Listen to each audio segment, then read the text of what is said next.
Good morning. Meow, meow, meow, meow, meow, meow. Meow, meow, meow, meow, meow, meow. Meow, meow, meow, meow, meow. Good morning, Storytime. Meow, I'm Wally, and I am happy that it's Friday. Friday, getting down on Friday. We have a special guest. Okay, he officially thinks I'm crazy. Good morning, my Storytime friends. It is Friday, which means nothing. And we're happy to see you. Wally has decided to open up Storytime. He said, Miss Wendy, why won't you include me more? You always have the camera on Mr. Yamazuchi. What about me? Guess what, guys? It's Friday, and it is still Teacher Appreciation Week. This is the last I am going to try not to like go overboard, but Miss Freeshtay's here, you guys. She's here. So let's go say hello. Good morning, Miss Freeshtay. Hi, everyone. How are you today? Good morning. I am doing well. How are you all? We're good. We're good. And we're glad it's Friday. Oops, we're turning the volume up on you. Okay. Okay. That's super loud. I hope it's okay. We're glad it's Friday. And for those of you who do not know, Miss Freeshtay and I, very recently, before I worked at the library, we worked together at Woods Creek Montessori in Primary 1. So just before working at the library, that Miss Freeshtay is who I worked with, and I adore her. It's common knowledge. We are a good pair. Hold on, I'm turning you down again. It's a little bit loud. I think that's too much. Okay, Mark's saying no, but anyway, sorry, just working out some glitches. No problem. So how are you and your students coping? What are you doing at Woods Creek to stay connected?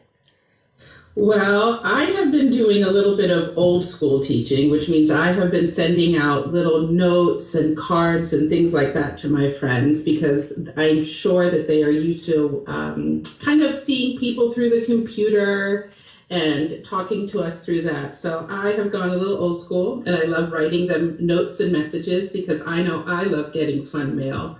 So I've been doing the same for them. And of course, I've been doing little videos of me reading different books and things like that. Oh, that's wonderful. Now, can you tell me about Miss Flat Miss Freeshtay?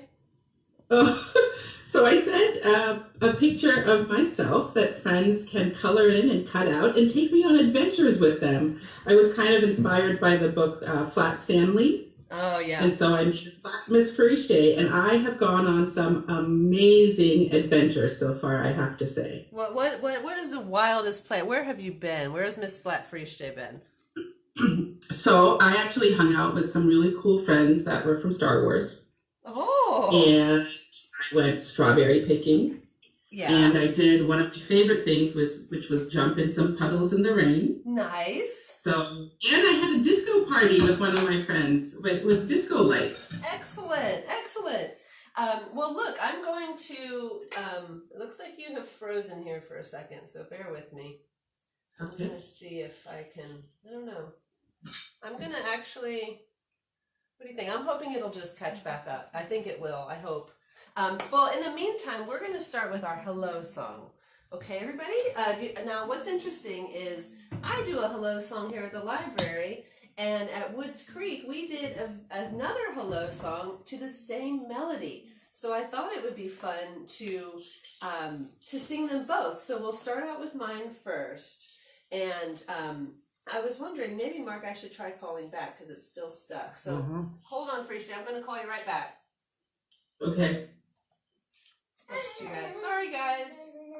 We'll try that again. And maybe we'll get her, and then we'll do our song.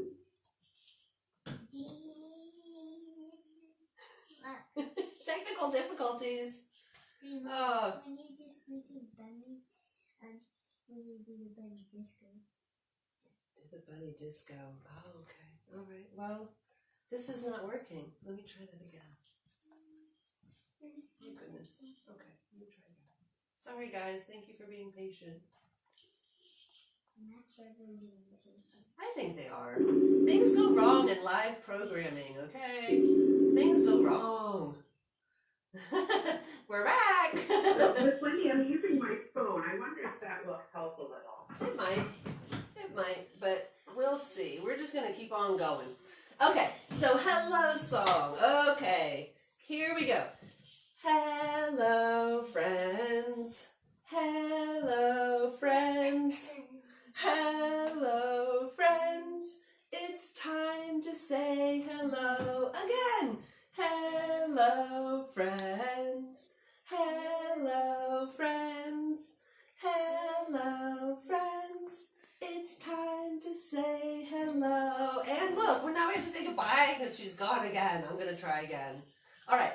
So what I was saying was at Woods Creek, we would do a very similar song, but we'd sing it in Spanish. And it has different words, of course. Okay, we're back. Okay, I'm using my phone now, so I wonder if that will help a little bit versus the computer. I'm not sure, but We shall find out. So we have done my Hello Friend song. So now we're going to do Woods Creek's Hello Friend song. And the first part of it is in Spanish. So I know I have some friends out here who might know this one. I'm going to say, I got Hadley, Emmett, Grant, Davis, Keeler, Lawson, Ford, Morgan, Riley, Finn, Henry, and Charlie. Okay? wow. I think we have our entire group. Okay, so I know that most of you know this one. So if you're at home and you are at home, let's sing this one together. Okay, Miss Frisch, are you ready? I'm going to let you start it out and I'll follow you. Okay. Okay. All right. Here we go. 1, 2, 3. Hola, amigos. ¿Cómo está usted? Estoy muy feliz de verlo a usted. Hello, friends. How are you? I'm very happy to see you. Buenos dias. Buenos dias. Buenos dias. Hola, everybody. So you can, Friche, can you turn your phone horizontal? Yes. Okay. And I think we better just get right into books. So I have a question for everybody. Are you ready for a story? Who's ready for a story? I'm ready for a story. Okay. If you're ready for a story, clap your hands. If you're ready for a story, clap your hands. If you're ready for a story, if you're ready for a story, if you're ready for a story, clap your hands. If you're ready for a story, stomp your feet. If you're ready for a story, stomp your feet. If you're ready for a story, if you're ready for a story, if you're ready for a story, stomp your feet. If you're ready for a story, sit real still. If you're ready for a story, sit real still. Including your face. If you're ready for a story, if you're ready for a story, if you're ready for a story, sit real still. Oh, Miss Friese's not sitting still. I'm telling on you. I'm telling. She's not sitting still. She must not be ready for a story. Okay. I'm ready, I promise. Okay, so we have 3 books here. And I thought it'd be nice to start with this one. Julia Donaldson's The Snail and the Whale. Also with art, I think, from Axel Scheffler.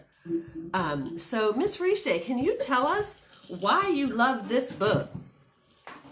Well, Julia Donaldson is a great author. She's the same person that wrote The Garofalo, or the other really sweet book is called Room on the Broom. So some of you may have already read, those stories. And this story is love because it is about a sweet little friendship that you would never think. It's about a tiny little snail and a huge humpback whale, and it's about the adventures they go on.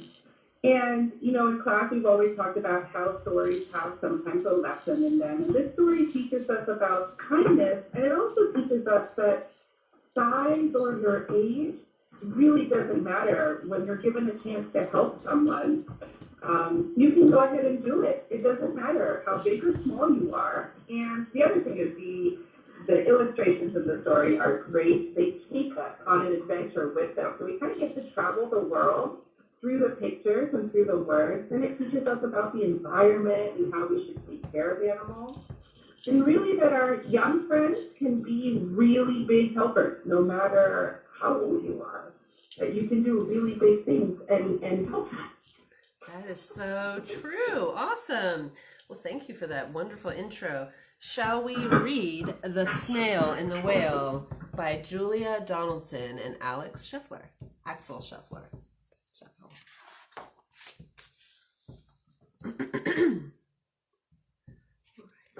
Oh, look, I can even see the little snail there. Let's read her mother.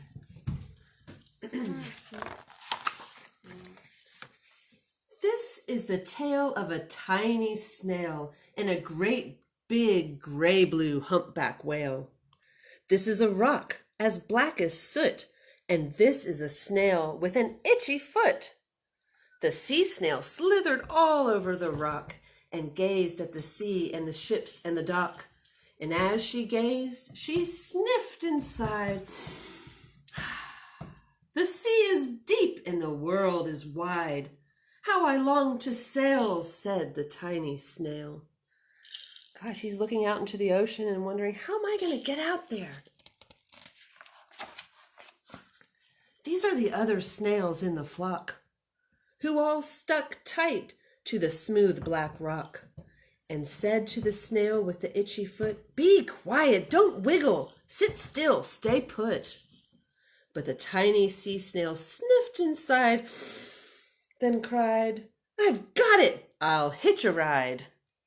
This is the trail of the tiny snail, a silvery trail that looped and curled and said, "Ride wanted around the world."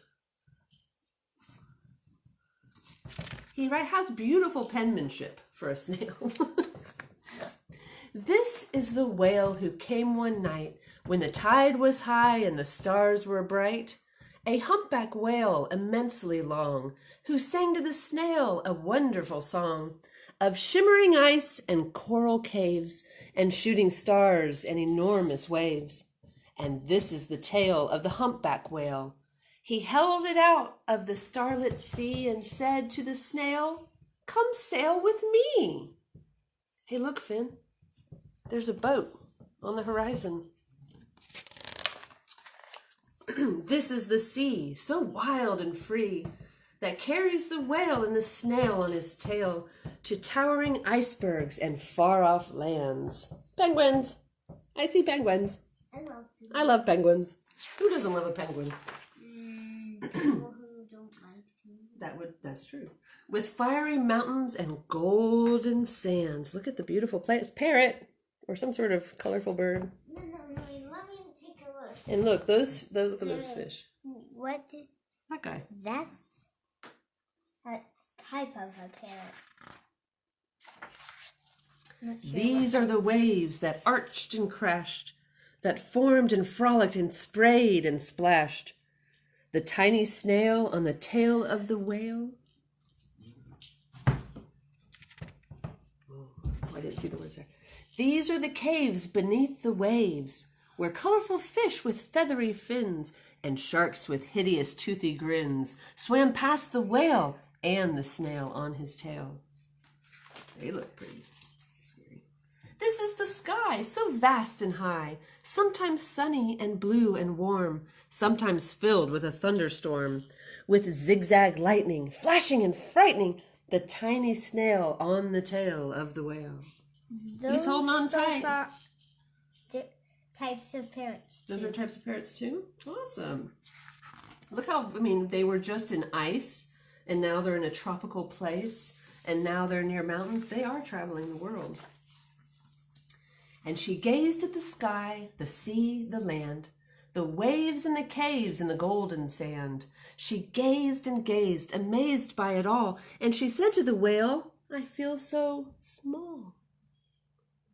It's all right to feel small. Sometimes that's how your heart grows big. But then came the day with the whale, when the whale lost his way.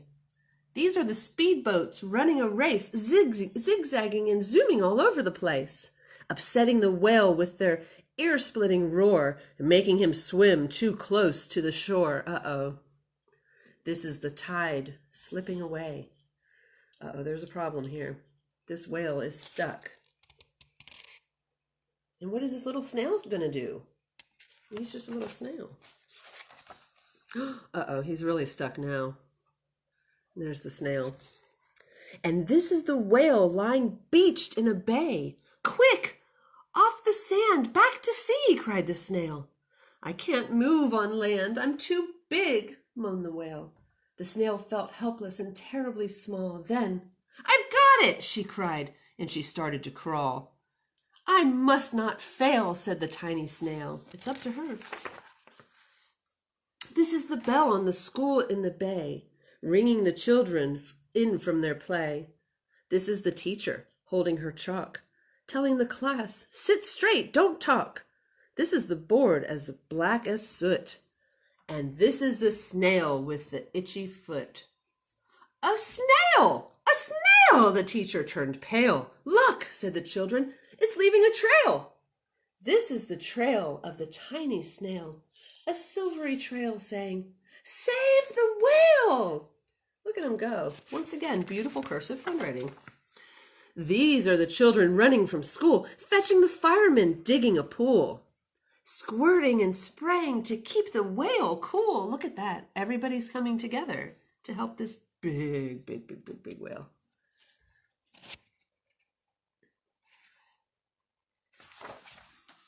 This is the tide coming into the bay, and these are the villagers shouting, hooray!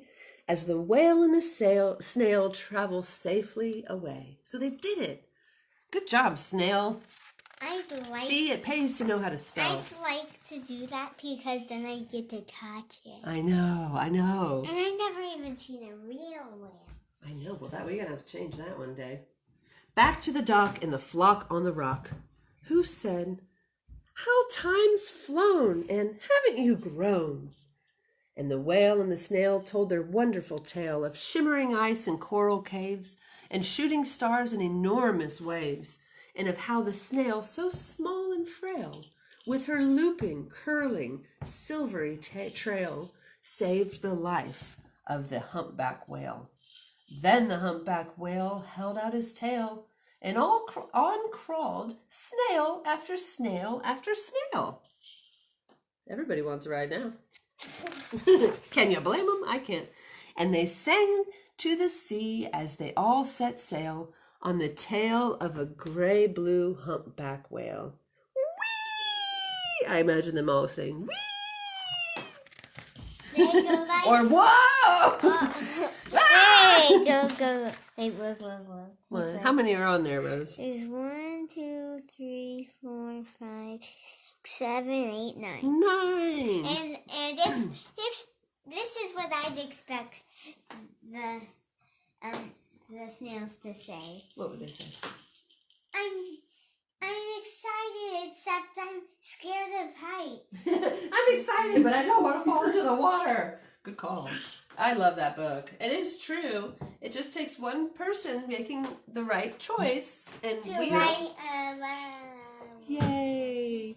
One of my friends has this same book, and they were following along at home with their own book, which is lovely. I actually know that book. I had known that book already. So, it's time for a song. Now, this is a song that we sang sometimes in primary 1. I don't know if I sang it as much, but it's caught my ear, and it's perfect for this situation because it's about reading books.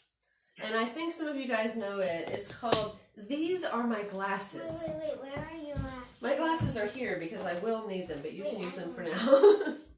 So, what you need to know about this song is how to make glasses. Do you know how to make glasses, Miss Frichte? How about you guys? Oh, Aiden is here, and so is Ruby. Yay! Hi, Aiden. And so is Genevieve and Ruby. Okay, so everybody, these are your glasses, okay? And then you have a book. You can make a book too at home. You just put your two hands together and you can open it. And now we should see what's in this book. There's this little sloth in there! Close it. It was a little sloth. And I closed it gently because, well, a sloth is Miss Frichte's spirit animal, and I don't want to hurt a sloth, so I gently closed my book on that sloth. Let's see what else is in there. Wendy. Of course. Okay, Rose, tell me what's in here. Have a peek. A giant monster. A giant monster! Oh, we're keeping that one closed. Okay, so the first part of the song, there. Camera's on you, Miss Frichte. Glasses. I got Okay. glasses on. Yes, exactly. Okay, so the first line is, these are my glasses. This is my book. I put on my glasses and open up my book. Okay, so let's just start there. You ready? 1, 2, 3. These are my glasses. This is my book. I put on my glasses and open up the book. Now we're going to read. And I read, and we're going to look. And I look. I put down my glasses and whoop, close up the book. Okay, let's try it again. You ready? Rose is demonstrating with an actual book and actual glasses. Okay, 1, 2, 3. These are my glasses, this is my book. I put on my glasses and open up the book. Now I read, and I look. I put down my glasses and whoop, close up the book. I love that song. It's really fun. Now Thank let's you. do it just pointing at me because. Okay, but we're going to do it one more time, and Rose is going to demo with her actual props. Okay, 1, 2, 3. These are my glasses. This is my book. I put on my glasses and open up the book. Now I read, and I look. I put down my glasses and whoop, close up the book. Perfect! Well, that is a perfect lead into a book. I think we should read another book. Rose, I'll need my glasses too. I can't do anything without these things. Okay, so the next book that Miss Frichte has picked for us is called Mrs. Murphy's Marvelous Mansion. Look at the beautiful artwork. Miss Frichte, can you tell us about this book? Sure, I'd love to. So this is a super fun story, and it's about Mrs. Murphy, and she lives in an absolutely perfect neighborhood. But there's only one thing that the neighbors think is not perfect, and that is Miss Murphy's house. And so the story teaches us something that I always say in class when we're reading a book that sometimes we're not sure about. We can never judge a book by its cover. And we use that idea with people too. We should never decide whether we like someone because of the way they look. We should kind of think about them, think about, well, are they nice? Are they kind? Are they funny? We can only find those things out after we get to know them and talk to them. So this story takes us on a little trip to get to know a marvelous Mrs. Murphy and her mansion, and to kind of look inside to see what she's all about. And the illustrations are amazing. There is so much going on each page. It is a lot of fun. Awesome. Well, I can't wait to read it to these guys. I wasn't familiar with this book, and I just absolutely loved it. And so it's a lot of fun. So let's begin. Dad, don't listen and don't look at it. Why? Okay. Anywho, let's see. Mrs. Murphy's Marvelous Mansion by Emma Perry Roberts and illustrated by Robert Rogalski. And it says there's an inscription, to Montessori from Margaret Dudley, 2008-2009.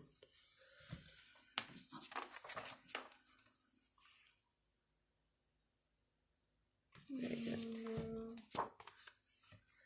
Mrs. Murphy lived on a very fine street, in a very fine neighborhood, in a very fine town. She was a very fine person. When Mrs. Murphy took her dog Pickles for a walk, she would greet everyone with a smile and say, "Have a very fine day." The neighbors always watched with amazement when Mrs. Murphy returned from her walk and entered her house. It looked so small, she wondered how she could move around once she got inside.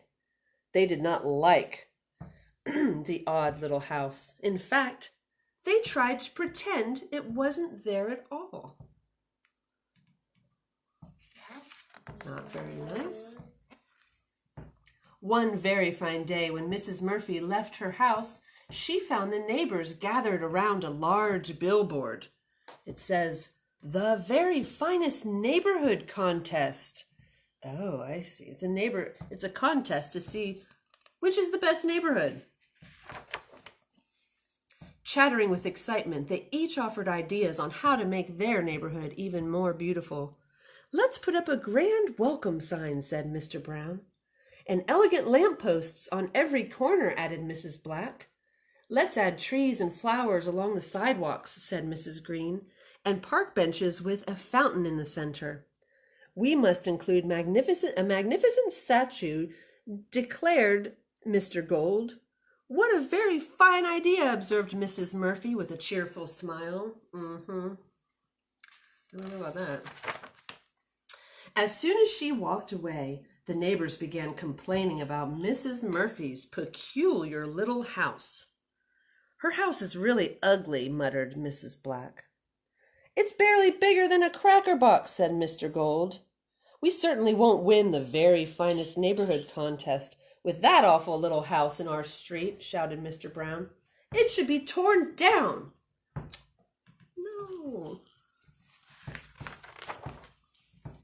When Mrs. Murphy returned from her walk, Mr. Gold called out to her, "We have an important matter to discuss with you.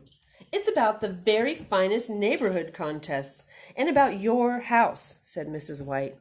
"You see, we think it's not, well, we just think that, what she's trying to say," interrupted Mr. Brown, "is that your house doesn't belong on our very fine street. Your dreadful little house simply has to go," they all shouted at once. "Oh my," said Mrs. Murphy, looking up at her neighbors with surprise. "You must all come inside and see for yourselves that my house is very fine indeed. I insist that you join me tomorrow for lunch." I like how she reacted there. She didn't get mad. She didn't get angry. She simply welcomed them in, which is lovely. The neighbors looked at one another in astonishment and began to whisper among themselves.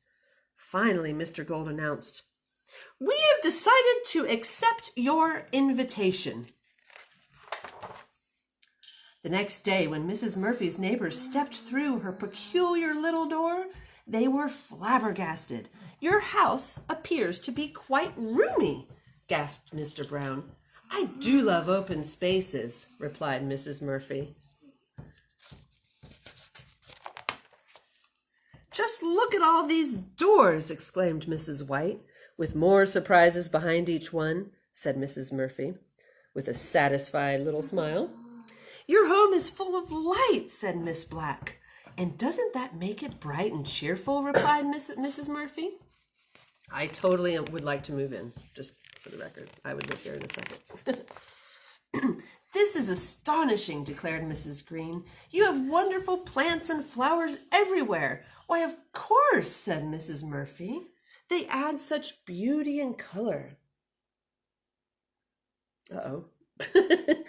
Some of her plant life has picked up somebody. With ongoing exclamations of amazement, the guests followed Mrs. Murphy from one magical room to another. At last, they came to her extraordinary kitchen, where a very elegant lunch was being prepared. Okay, install one of these in my house right now, please. I need a robot arm to prepare everything. Mrs. Murphy's neighbors chattered happily as they ate mouth-watering meal. The delicacies included cheddar and mushroom quiche, baked yams with honey glaze, and a wild green salad with pine nuts. Next, the guests enjoyed Mrs. Murphy's lively entertainment as they feasted upon strawberry rhubarb pie a la mode. The meal was topped off with a cup of homemade cinnamon tea. Oh my gosh, that sounds delicious. Good job, Mrs. Murphy. When it came time to leave, Mrs. Murphy thanked her neighbors for coming and invited them to return another day. As they walked away, Mrs. White said, "On the inside, her house is so much different than I expected." The others nodded their heads in agreement. "When we look only at the outside," declared Mr. Brown, "we couldn't appreciate the inside." Now let me just read that again. "When we looked only at the outside," declared Mr. Brown, "we couldn't appreciate the inside." Yeah. "But what about the very finest neighborhood contest?" questioned Mr. Gold. "It seems to me that—" "We already have the very finest neighborhood," interrupted Mr. Brown. "And the very finest neighbors," the others agreed, as they waved goodbye to Mrs. Murphy. Sometimes grown-ups need to be reminded about this, too. "It is a very fine day indeed," mused Mrs. Murphy, "when we learn that beauty on the inside matters more than beauty on the outside." She turned with a smile and entered her very fine house, closing the little door behind her. Yep, it is a very fine day indeed, when we learn that beauty on the inside matters more than beauty on the outside. Very, very true. Oh, I got chills. It's not every day I get chills from a book, okay? But I got chills from that one. I love it because it's good. I mean, we all need to be reminded of that sometimes. You know, it's easy to make conclusions quickly. And so thank you for sharing that book. Well, thank you for reading it, Miss Wendy. I kind of forgot that I was on the computer right now with you. I was listening to the story. I got lost in it. So thank you. Oh, good. That's what I hope happens with all of the... I get lost in it when I read it, too. So speaking of books, I've been meaning to say that I did a count yesterday. I don't know if any of my friends have noticed, but there's a giant stack of books behind me, and this isn't even all of them. I did a count. We have done, I think now it's 37 live story times. And it is 111 books read, which is so cool. So I'm excited, and I'm only saying that because I'm going to return these to the library this week because I'm hoping, I don't know, but I'm hoping it won't be too long before you guys will be able to get books out, and all of these will be back on the shelves at the Rockbridge Regional Library, of course. So anyway, thank you. I feel honored to have read that many books to you guys. Thank you for listening. But now it's time to do a song. Now it's time to get up. I lost my child. Rose is gone. She's left. She's like, I'm out. She's out because it seemed like a TARDIS. Oh, okay, yeah. So that book, having it look smaller on the outside, and it reminded Rose and Mark of the TARDIS. Okay, so we're gonna do the pirate song because, and I'm gonna move this back because I need room. I think I did this with my primary friends at Woods Creek. So if you guys, we did it yesterday too, and I forgot how much I enjoyed it because it's super fun. So we're gonna do the pirate song, okay? Now, if my fellow pirates are out there, please stand up because it's time to sing. And we are gonna be 1. We're gonna have some fun, and then we're gonna be 2. We're gonna put on our shoe, and then we'll be 3, and we'll step on a bee. Ouch. And then we'll be 4, and then we'll shut the door, and then 5, we'll learn to drive. And then forget it. It's all over at that point. All right, so Rose, are you going to join me? Okay, she's not joining me, so I'm on my own here, guys. Not really, because I've got Miss Frischday. I'll do it too, Miss Wendy. Yay, okay, you're going to join me? Okay, thank you. All right. When I was 1, I had some fun. On the day I went to sea, I jumped aboard my pirate ship and the captain said to me, oh, we go this way, that way, forward, backward, over the deep blue sea. When I was 2, I put on my shoe. On the day I went to sea, I jumped aboard my pirate ship and the captain said to me, oh, we go this way, that way, forward, backward, over the deep blue sea.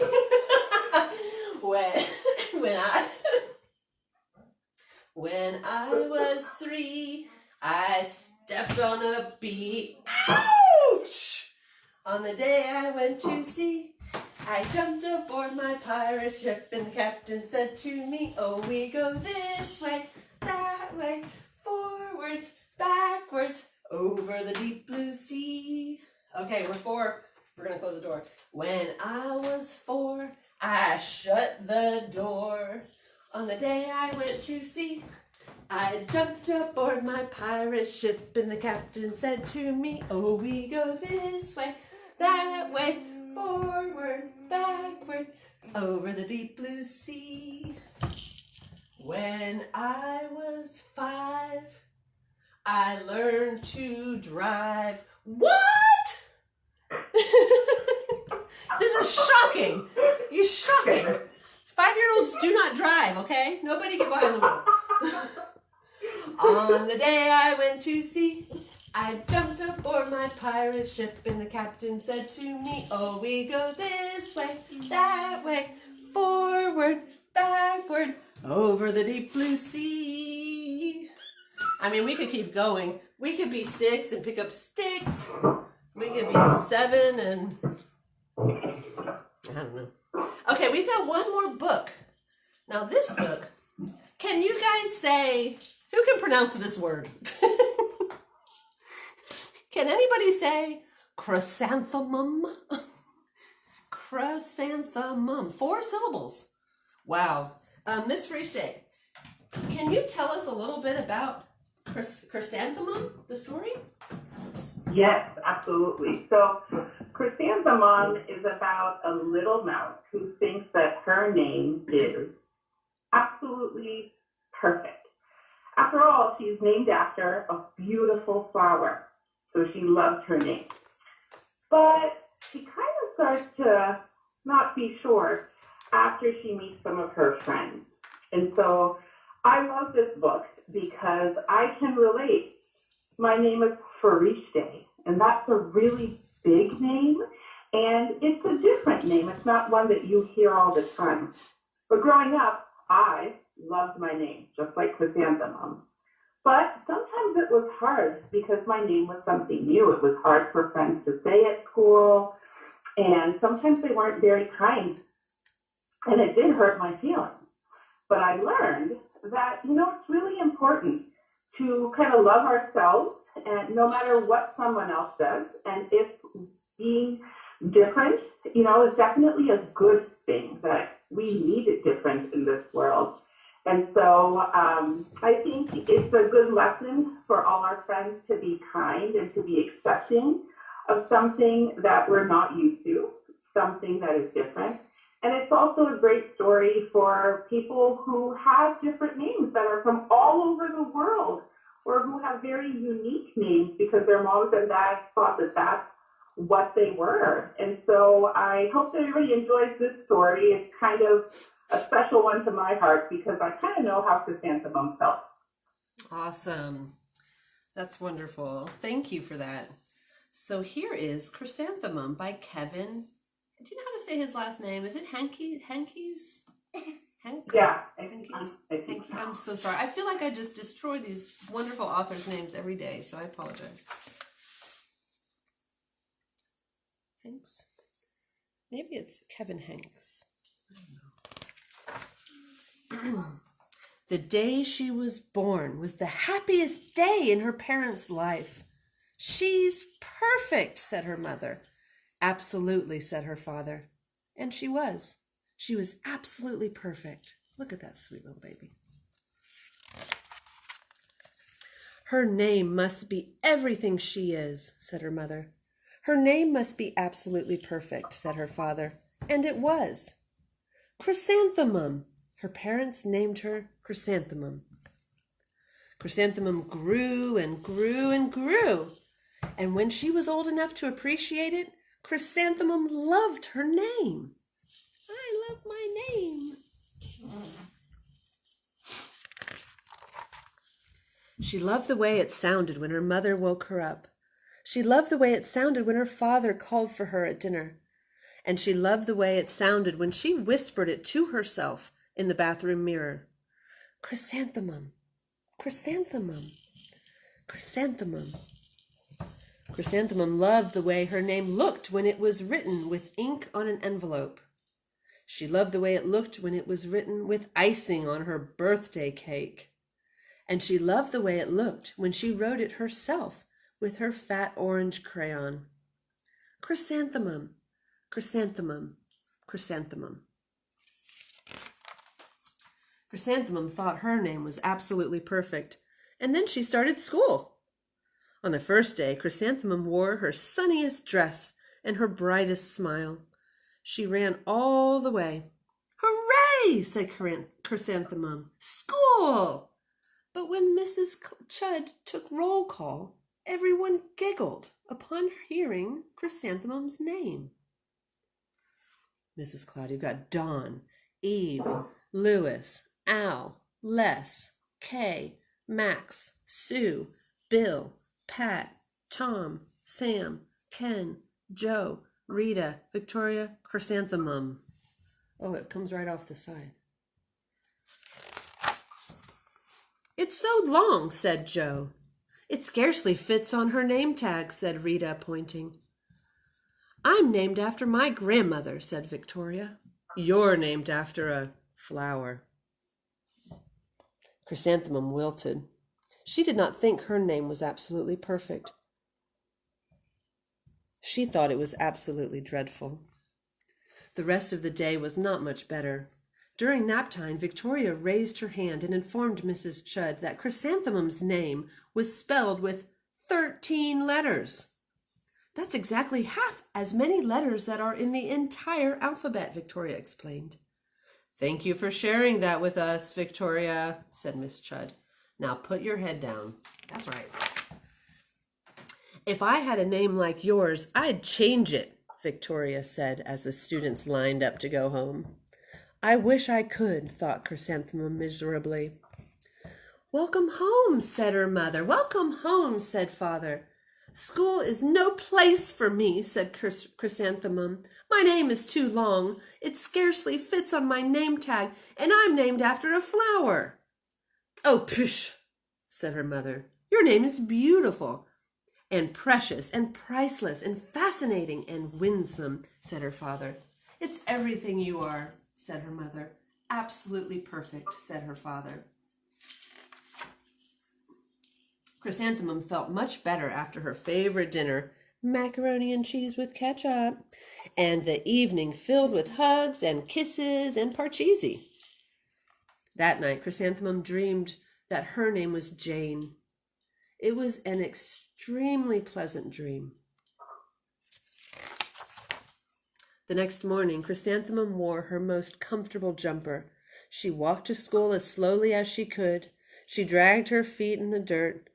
Chrysanthemum, chrysanthemum, chrysanthemum, she wrote. She even looks like a flower, said Victoria, as Chrysanthemum entered the playground. Let's pick her, said Rita, pointing. Let's smell her, said Joe. Chrysanthemum wilted. She did not think her name was absolutely perfect. She thought it was absolutely dreadful. They are not nice. No, thank you, Victoria, Joe, and Rita. The rest of the day was not much better. During nap time, Victoria raised her hand and said, A chrysanthemum is a flower. It lives in a garden with worms and other dirty things.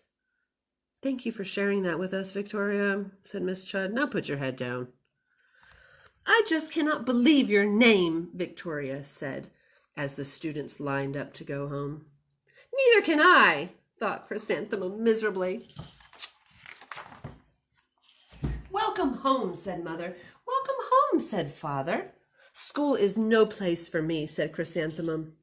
They said I even look like a flower. They pretended to pick me and smell me. Oh, psh, said Mother. They're just jealous. Yep. And envious of begrudging and discontented jaundiced, said her father. Who wouldn't be jealous of a name like yours, said her mother. After all, it's absolutely perfect, said her father.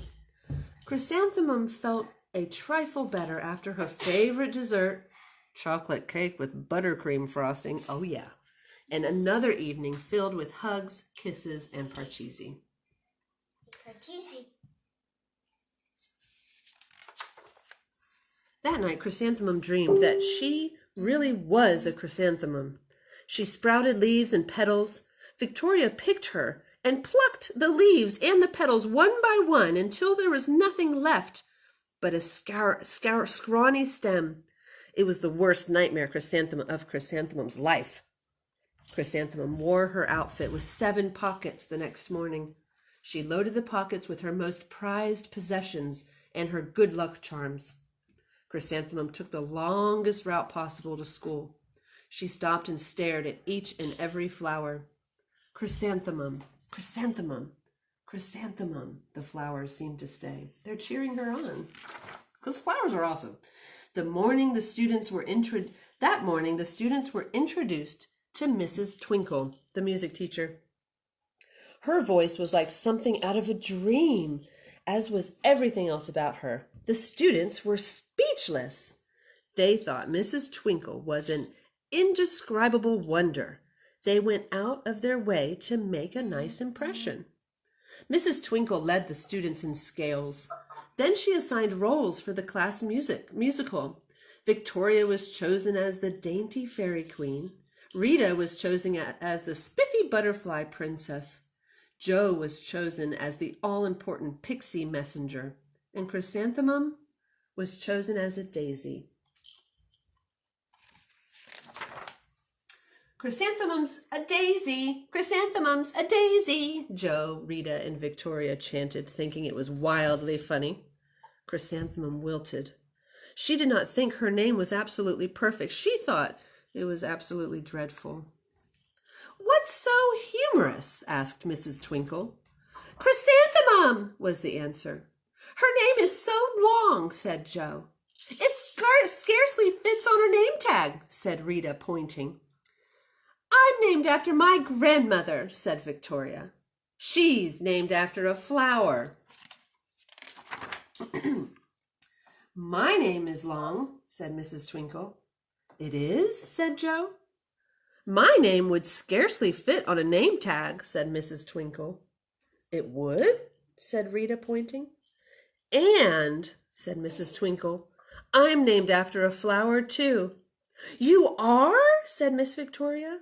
Yes, said Mrs. Twinkle. My name is Delphinium.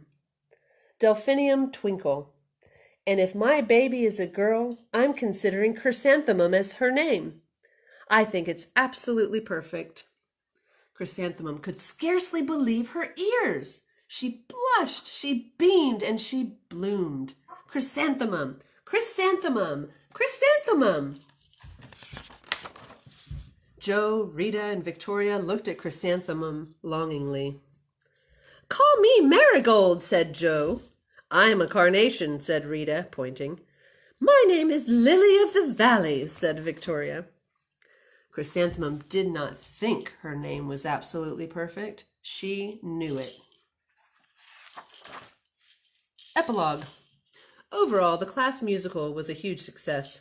Chrysanthemum was absolutely perfect as a daisy. Victoria made the only mistake. She completely forgot her lines as the dainty fairy queen. Chrysanthemum thought it was wildly funny, and she giggled throughout the entire dance of the flowers. Eventually, Mrs. Twinkle gave birth to a healthy baby girl, and of course, she named her Chrysanthemum. Oh, it's so cute.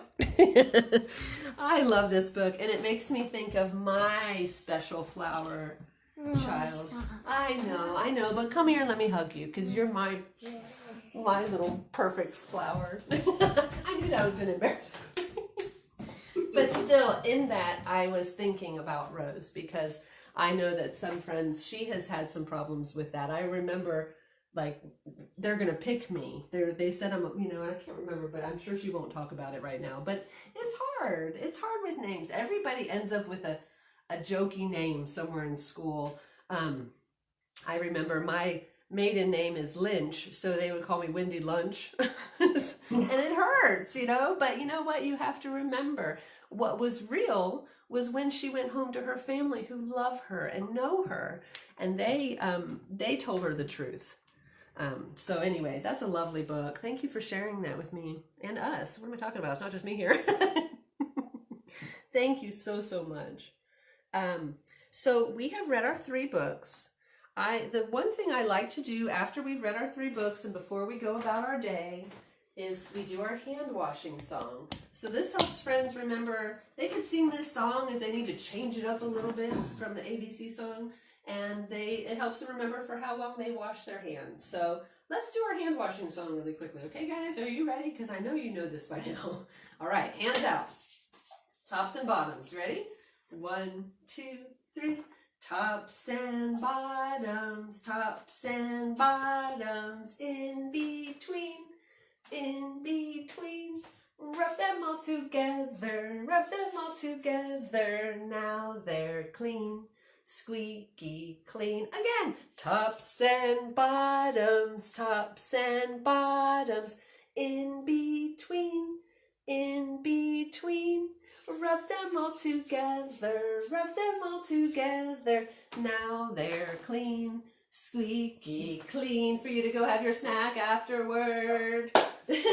Also, one other thing I want to mention, yesterday we posted the entries to our very first youth photo club. So the theme was shadows. So if you go to the Instagram page or the Facebook page for the library, you can see some really beautiful shadow photographs. We have some that come all the way from Ohio. We had 2 submissions that came all the way from Ohio, which is super cool. And there's a 10th grader and there's a kindergartner. So it goes photography from kindergartners all the way up to 10th graders, which is super awesome.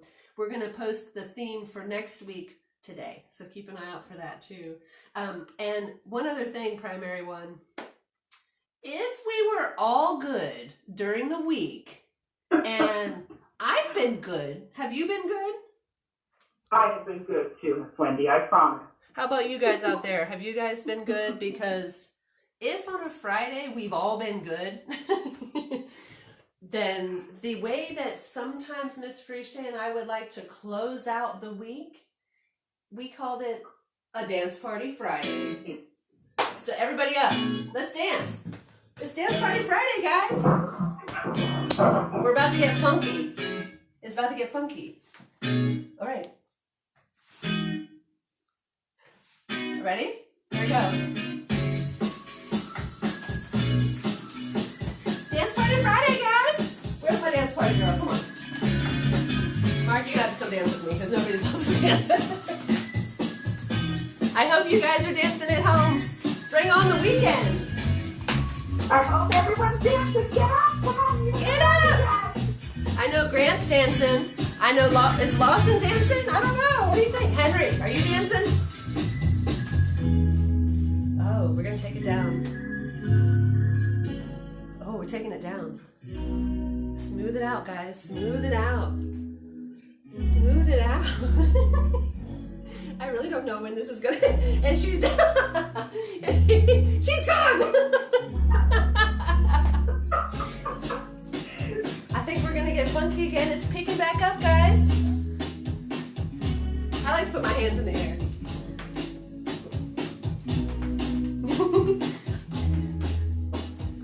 This is how our dance parties go. I hope you guys are dancing. I think it's going to get funky again, I hope. It's good to get your energy going. It's the right way to start the weekend.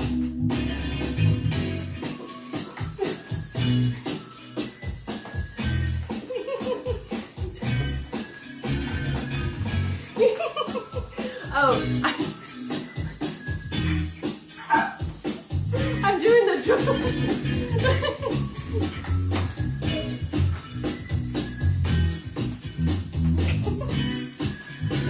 God, I'm gonna. Yeah, very good. All right, guys. So much fun. So much fun. It has been a blast to see you, and I don't see why we can't have dance parties virtually more often, because I felt like we were dancing together. You were. I think we were. It was a lot of fun. All of us.